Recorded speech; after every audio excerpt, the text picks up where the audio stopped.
Hey, what up, y'all? Hey, listen, talking about Alabama prisons.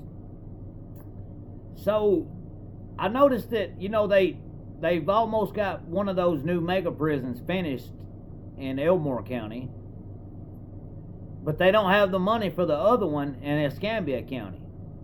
Okay? Y'all know why that is? Let me give you an answer to that.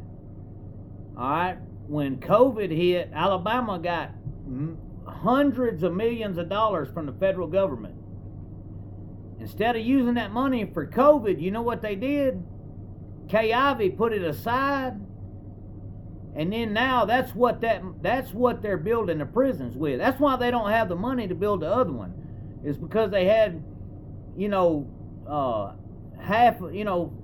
$400 or $500 million from the federal government from COVID that they didn't spend a dime of it, y'all. Now you tell me that our state cares about its citizens when it wouldn't even use COVID money give to the state from the feds. Instead, they saved it so they could build a damn mega prison. 2023, there was 12 homicides in the Alabama prison system. That's one a month. That's crazy, y'all. That's crazy. One murder or death per month. That was in 2023. It's worse now than it was then. But that's if y'all want to know, that's how they build the prisons. They took the pandemic money, didn't spend a dime of it on the Alabama citizens, saved every bit of it up, probably put it in an account that drawed some kind of interest and built it up a little more. And that's why they say that they didn't secure the bond money or whatever they needed to build the one in Escambia County. But the fact of the matter is, y'all, is they scammed the government, got the COVID money, said, hey, look, let's save this COVID money and build a new mega prison, and then we can get more money from the government because we can put 8,000 more inmates in prison. I mean, that's low down. Low down, man. But anyway, I thought that was... I had heard that years ago that Alabama had a COVID fund that they weren't using, that they never touched it. And I thought, man, there's no way they could do that because the federal oversight would make sure that they spend it. Wrong answer, buddy. The feds gave them that money. Kay Ivey put it up in a savings, and then when she got her prisons design or whatever, that's how they built the prison. Then they took what COVID money they had, and then they raised some money and put with it, and they got one prison 75% completed. The other one they can't even do nothing with because they don't have the money for it. So I imagine the state of Alabama is waiting on something else to happen so they can get more money from the feds to complete their other prison. You know? Ain't that a shame, man? They didn't spend any of that COVID money on COVID shit. They gonna build a prison with it. That ought to be against the law. The federal government didn't say, hey, look, here's $500 million for COVID relief in your state. But if y'all want to, y'all can spend it on a prison if you'd like, Well, why would you call it a COVID relief fund? Why not just call it a new Alabama prison fund? Man, that's got to be against the law. And you can't tell me that all them senators and House legislators, they know what the hell's going on. They know that anyway, like I said, y'all, listen. Everybody that's in Congress, the House of Representatives, every one of them needs to be voted out. Every politician in America right now needs to be voted out and start over fresh. We need a total reset in our country. because nothing's getting better, y'all. We're almost at a civil war, whether people want to admit it or not. We're close, I'm telling you. Half the country hates the other half. That half hates this half. The Republicans are doing this. The Democrats are doing that. It's tit for tat. All that's headed for is a fight.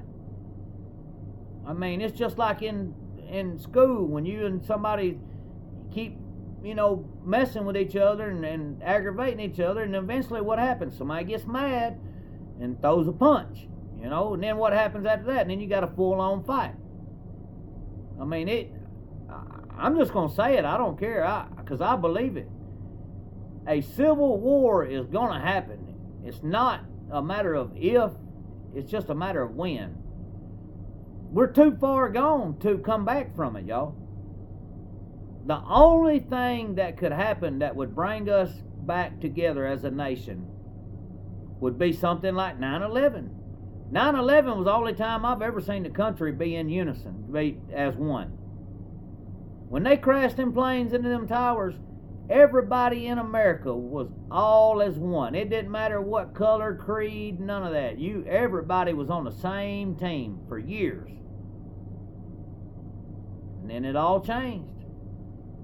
That the governments, they're doing stuff now that they ain't even supposed to. I mean, it's coming out,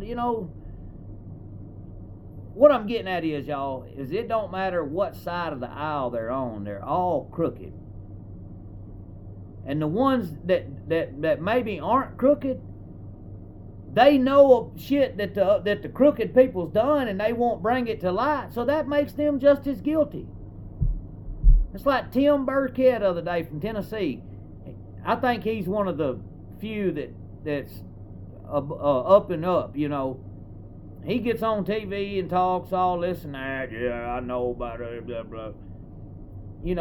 By him not exposing the corruption that he knows goes on, he's just as guilty as the people doing it, man. I mean, seriously. If you're a senator and you know another senator is embezzling money and you don't say a word about it and let him keep doing it, you're just as guilty as they are.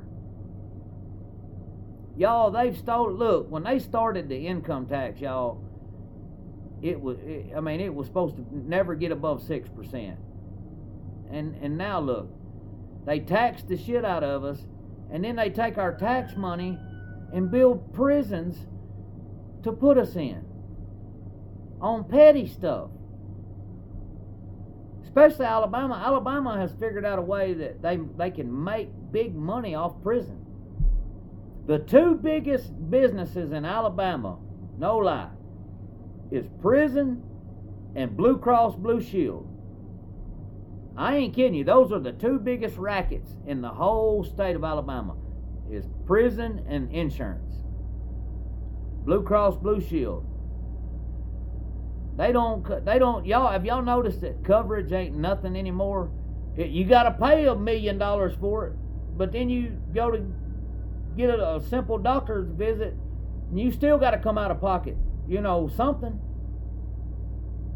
Insurance is a racket, man. Somewhere along the way, somebody said, oh, you know what? I know what we can do. And let me say something. I'm not saying this is okay, and I'm not saying I'm just saying. The dude Luigi Mangione, the guy that shot the CEO from United Healthcare. All right, when you watch the news, it says husband and father of two was murdered by crazy guy or whatever. But you know what the news leaves out of that? That same guy, that husband and father, had embezzled so much money from United Healthcare that it made them go bankrupt and made everybody lose their coverage. See, the news don't tell you that. Yeah, the husband and the father, the guy that the news wants sympathy for, he was using United Healthcare as a personal bank account. And then when when it bankrupted it, then it's just like, hey, overnight, hey, sorry y'all, no more health care, even though you paid your premiums and all that, sorry. Oh, I don't, where do you go to get health care? I can't help you, bud, we're out of business, y'all have a good day. That's why that guy shot him. I mean, man, there's people that's gotta have medication and stuff to live. And then you got some asshole like that steals money from the company, causes them to go broke, and then somebody shoots him, and then the news spends, oh, this guy's such a demon, killed the husband and father. Yeah, he was a husband and father, and I hate it for his kids and his wife. But at the same time, the guy shouldn't have been doing what he was doing. And let me tell you, here's another thing. If, say he wouldn't have got killed and he would have got caught, you know what they would have done to him? They would have sent him to Maxwell Air Force Base in Montgomery, a prison, federal prison, that don't even have a fence around it, and it's got a freaking golf course on it. These white-collar people, y'all, they rob us for millions, get caught, cut a deal with the prosecutor for 13 months, and then they go to Club Fed and play golf and, tell them how they want their eggs cooked in the mornings, and, that's bullshit. If a regular Joe does that, he gets life in the Thunderdome down there in Alabama prisons, where they stabbing and trying to turn you out, all kind of shit. Why is it that regular people have got to pay more than the politicians and the big businessmen? They get off easy. But if you get caught with a joint, you got caught with, this your second time we're caught with a joint, we're giving you 20 years. Stupid, man. Completely backwards from what it should be. Matter of fact, those people that's in those positions, they should be held to a higher standard. I mean, seriously. If you're in control of a $200 million company and you bankrupt it because you've been stealing from them, you should get 20 years. But instead, they get 9 months of home confinement, and they got to pay back $1 million out of the 44 that they stole. Now, how is that justice? It ain't. And then you get somebody get stopped down there on the road with a roach in the ashtray, and then they can't even afford a lawyer, so a court appointed comes in and says, hey, I got you a 15, buddy, or I got you a 12 or a 10 or whatever.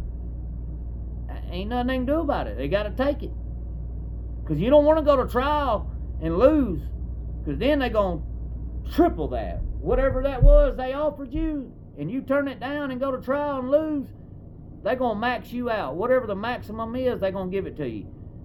And that's purely that is vindictive. That's basically saying, if you don't do what we say, then we're gonna put you in prison forever.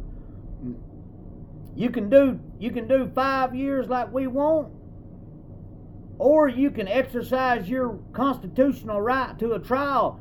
But if you lose at that trial, we're gonna put you in prison and lock you up and throw away the key. And that's the way they do. I was in prison with a guy had a 50-year fucking sentence, man. They offered him 15 years in court. They offered him 15 years. And he thought that he could win. And he turned it down and took it to trial and lost. They gave him 50 years. You know how long you got to do on a 50? Look, you can have a life sentence, life with parole, be out in 12 years, 13 years. You get a 50, you're going to do 20 or 25 of that before you even come up for parole. Now, how does that make sense, man? That's what I'm saying, y'all. We need a total reset on everything. The government, the prison system, all of it. I mean, I know that people have to go to prison. I know that. I mean, you got to put certain people away. I understand that. But that don't mean that every damn politician and, Tom, Dick, and Harry should get to, pull money out of the pot, to buy them a condo down at the beach. And, it's just like the dude at Pickens County.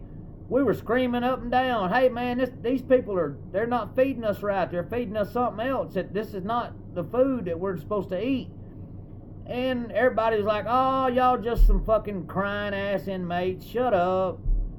And then 3 years after we get out of there, he gets indicted by a federal grand jury, and they find him guilty for taking food money and buying beach houses and shit with it. So yeah, we were right. Everything we said, we were 100% right. We got called liars. We got told don't write any more letters. All kind of shit, man. And then it turned out to be true. But because we were inmates, we had no credibility. Guess who had all the credibility? The people doing the stealing, man. That's the way our country works. The people with the big money can make anything happen, make anything go away. I mean, that's just like this little kid over at Dessler High School. Now it's coming out that his dad is on the school board or something. Price Thornton is the kid's name. And his daddy apparently had enough pull that, and he's the starting quarterback, and he's got like 1,100 yards passing or something halfway through the season, 6 games in or whatever. They're undefeated.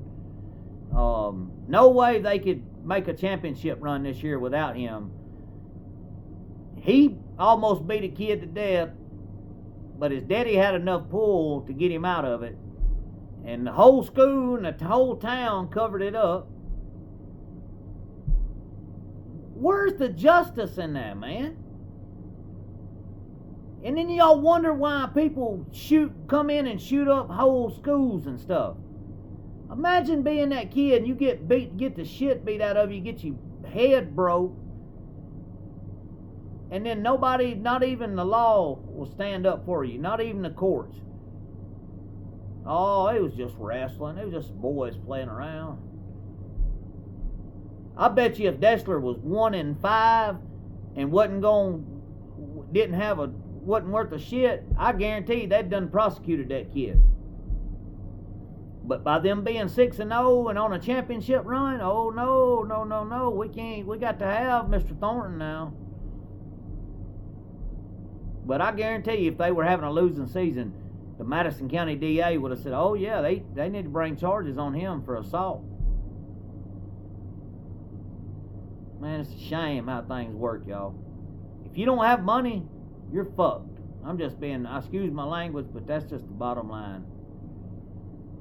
So, I don't know, man. Alabama, I can't wait till man, listen, I can't wait till the day that I can just get as far away from this fucking place. I'm telling y'all, there's gonna be a day that I'm gonna not even come back to Alabama for nothing. For nothing.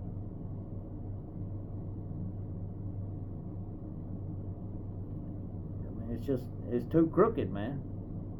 It's been going on for years, man. Hell, you got people still in government that was there when George Wallace was there. They were interns under George Wallace, and they're still in government down there. I'll tell y'all something else I read the other day. Do y'all know why they outlawed marijuana? So back during the Vietnam War, and tell me if this don't sound familiar, but back during the Vietnam War, President Nixon had all these protesters at home, the hippies, who were protesting the Vietnam War. Well, what did all the hippies do? They smoked pot, hung out, free love, free, played music and smoke pot and take acid and all that. So what did Richard Nixon do? Marijuana is outlawed. It's a criminal offense now. Y'all, he didn't care about the marijuana. He just wanted to get at the damn hippies. He wanted to put them in their place, put as many of them in jail as he could, and he found a way to do it by outlawing a damn plant that grows up out of the ground naturally. Whether you plant it or not, it grows. That's why marijuana is outlawed. And then the people that's in government now, they still think just like Nixon did, man. Man, they could make so much money. The whole country could make so much money on legalization, but they'll never do it because, I mean, they're thinking, they're not open-minded. They will not change their stance on anything. And it's the same way with prison. Kay Ivey will never change her stance on prison and stuff. She thinks everybody ought to go to prison. If you get caught doing something before you even go to court, they already thinking you should go to prison. You're guilty, and then you got to go prove your innocence. And that's not the way it's supposed to be. Matter of fact, you don't even have to say anything, and the prosecution is supposed to prove that you did a crime. But it's not that way. It's the other way around in America. In America, you get charged with something, you've got to go hire a lawyer to prove you didn't do it. But that's not what the Constitution says. The Constitution says that the burden lies upon the state. So if the burden lies on the state, then why do you got to go pay out $25,000 to prove you didn't do something? Because you're supposed to be innocent until proven guilty, right? But we all know that's not the case. You're guilty until you prove yourself innocent. Instead of you being innocent and the state proving that you're guilty, it's right the opposite. Anyway, I'm going to holler at y'all.